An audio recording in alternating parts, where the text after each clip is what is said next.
Hello everyone, welcome back to my channel. आज मैं आप लोगों के लिए श्रुतिलेख का वीडियो लेकर आई हूँ कक्षा 11 और 12 के स्टूडेंट्स के लिए।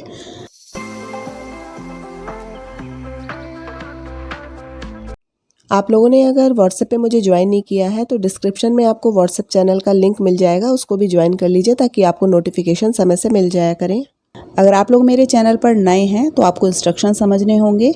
सबसे पहले तो ईयरफोन्स यूज़ करिए अगर आवाज़ आपको साफ़ नहीं आ रही है तो, और जो मैं आपको बोलूँगी उसको आपको भी अपने मन मन में दोहराना है लिखते समय, ताकि आपका उच्चारण भी शुद्ध हो। क्योंकि ज़्यादातर गलतियाँ इमला की तभी होती हैं जब आपका उच्चारण शुद्ध नहीं होता, आप गलत बोलते हैं और उसको उसी प्रकार गलत रूप में लिख लेते हैं। और पूरा वीडियो ख़त्म करने के बाद जितनी आपकी गलतियां होंगी उनको शुद्ध रूप में 8-10 बार लिखने की प्रैक्टिस करिएगा, ताकि फ्यूचर में उन शब्दों की गलती आपसे दोबारा से ना हो। चैनल पर नए हैं तो अभी सब्सक्राइब कर लेना, नोटिफिकेशन बेल को दबा के ऑन कर लेना, सिलेक्ट कर लेना ऑल पर, ताकि मेरे वीडियोस के नोटिफिकेशन आपको समय से मिलते रहा करें। और प्लीज़ वीडियो को लाइक और शेयर करना बिल्कुल मत भूलिएगा, क्योंकि मेरे पास एक यही मोटिवेशन होता है जब आप लोगों के कमेंट्स आते हैं या आप लोग वीडियो को लाइक करते हैं या शेयर करते हैं। चलिए लिखना शुरू करिए।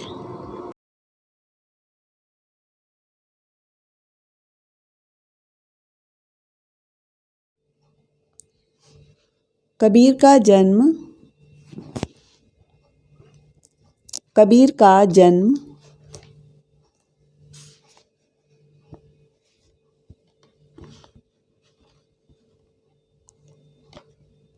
ऐसे समय में हुआ, ऐसे समय में हुआ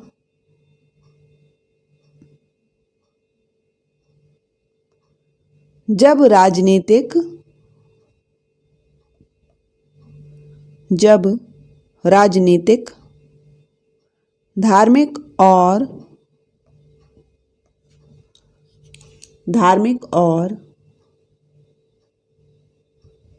सामाजिक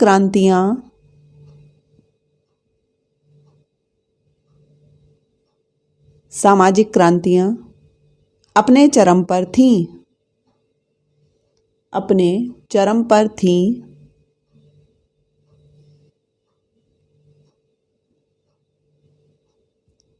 कबीर हमारे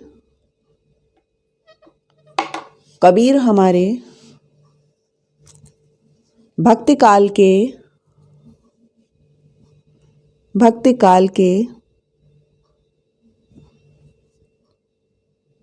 संत कवियों में सर्वाधिक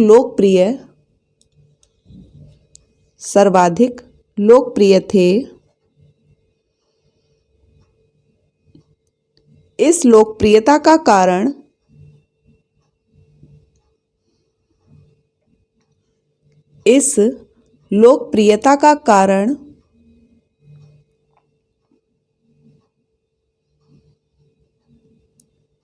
कबीर के द्वारा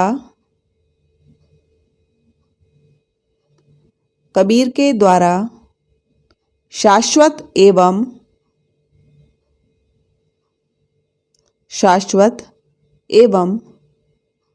मूलभूत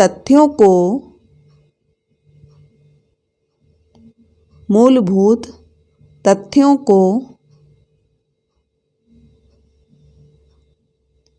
आमजन की भाषा में कहा जाना था।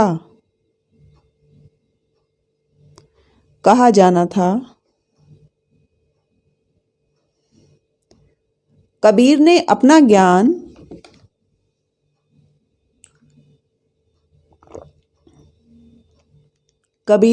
ज्ञान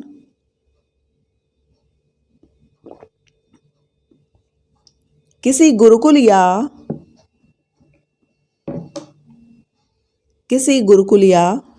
विद्यापीठ से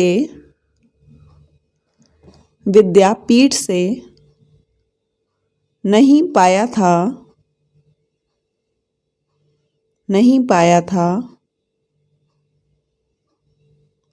उनका ज्ञान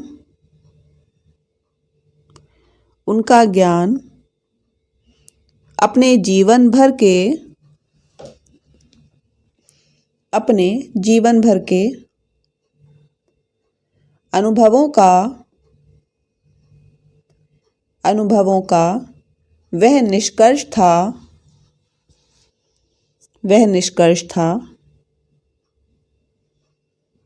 जिसे उन्होंने साखी अर्थात साक्षी नाम दिया।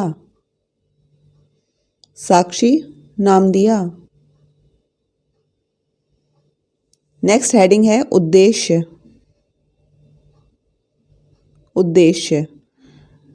कबीर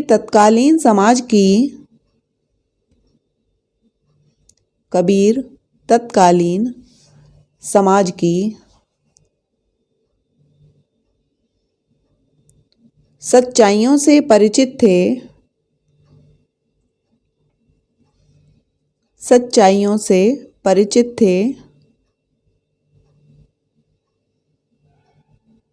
और जानते थे कि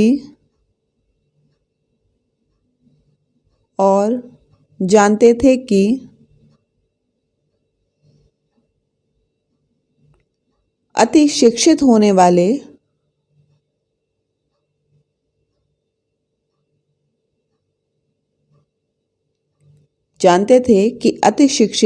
वाले बड़े बड़े विद्वान भी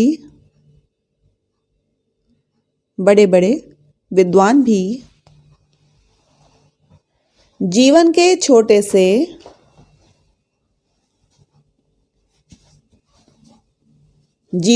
छोटे से सत्य ब्रैकेट में लिखिए ढाई आखर प्रेम का अथवा एके अशीर पीव का ब्रैकेट क्लोज से परिचित नहीं हैं।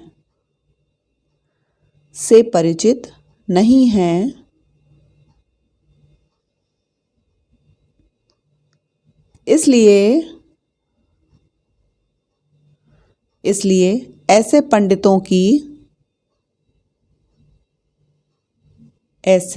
पंडितों की सच्चाई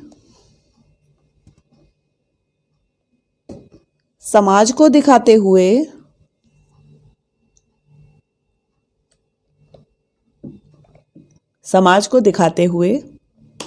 कहते हैं पोथी पढ़ी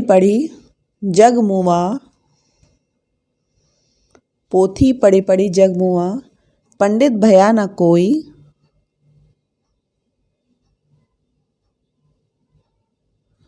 एके अशीर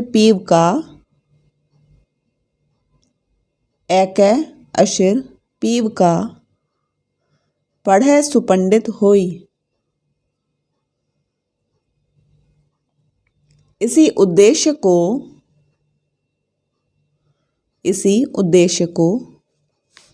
दृष्टिगत रखते हुए कबीर ने अपने अनुभव को दोहा छंद में पिरोकर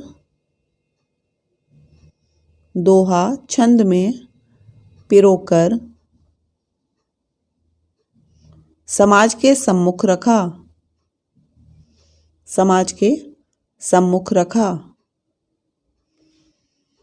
नेक्स्ट हेडिंग डालिए विषय वस्तु।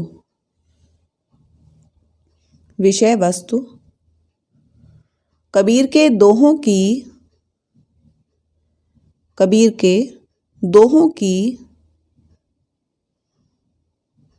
विषय वस्तु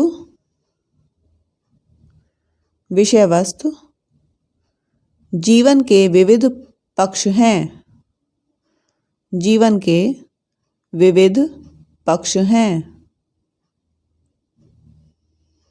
एक ओर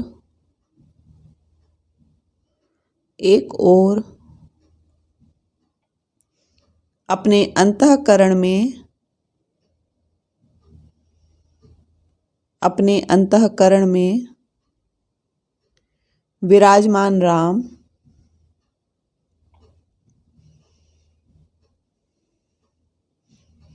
एक और अपने अंतःकरण में विराजमान राम ईश्वर का साक्षात्कार, ईश्वर का साक्षात्कार करने में असमर्थ, करने में असमर्थ मनुष्य की तुलना, मनुष्य की तुलना कस्तूरी मृग से, कस्तूरी मृग से करते हुए, करते हुए राम की सर्वव्यापकता, राम की सर्वव्यापकता को सिद्ध करते हैं, सिद्ध करते हैं। तो दूसरी ओर, तो दूसरी ओर अपने तन को शीतल रखने, अपने तन को शीतल रखने एवं दूसरों को भी सुखी करने का, सुखी करने का सर्वोत्तम उपाय, सर्वोत्तम उपाय अपने अहंकार को नष्ट कर,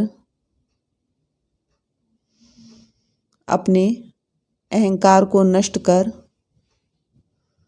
देना बताकर, नष्ट कर देना बताकर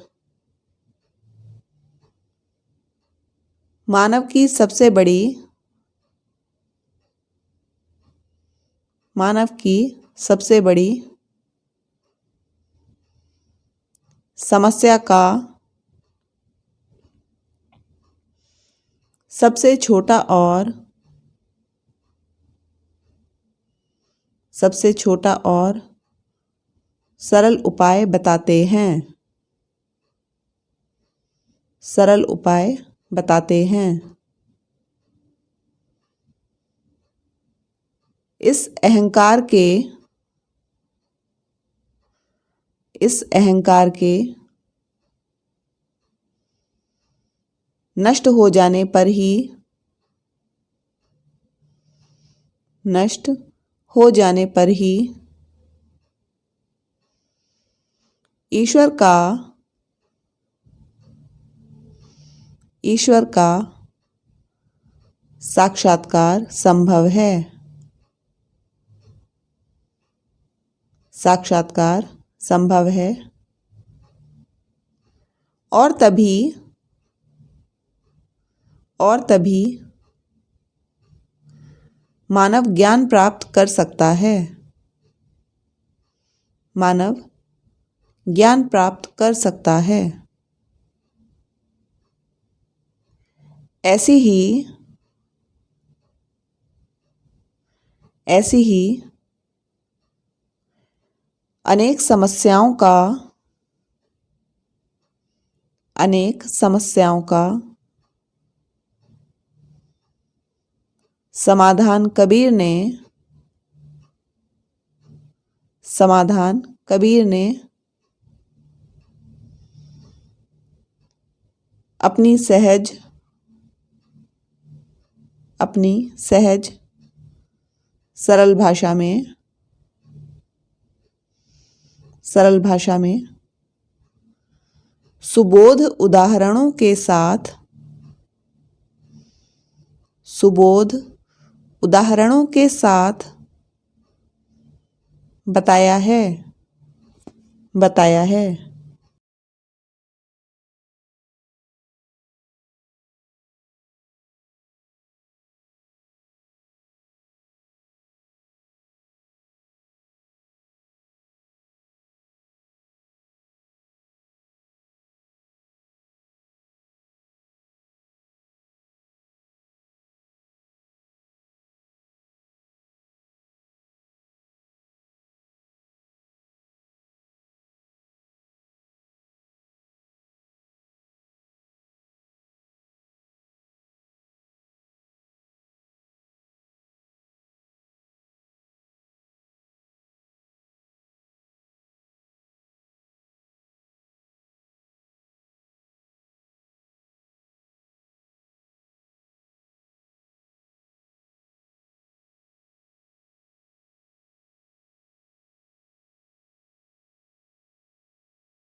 स्टूडेंट से मेरी रिक्वेस्ट है कि वीडियो को प्लीज़ लाइक ज़रूर करें और शेयर ज़रूर करें। काफ़ी मेहनत करके आप लोगों के लिए रेगुलर वीडियोस अपलोड करती हूँ, तो आप लोग लाइक तो कर ही सकते हैं और अपने फ्रेंड्स में, अपने क्लासमेट्स को इन वीडियोस को प्लीज़ शेयर भी करें ज़्यादा से ज़्यादा।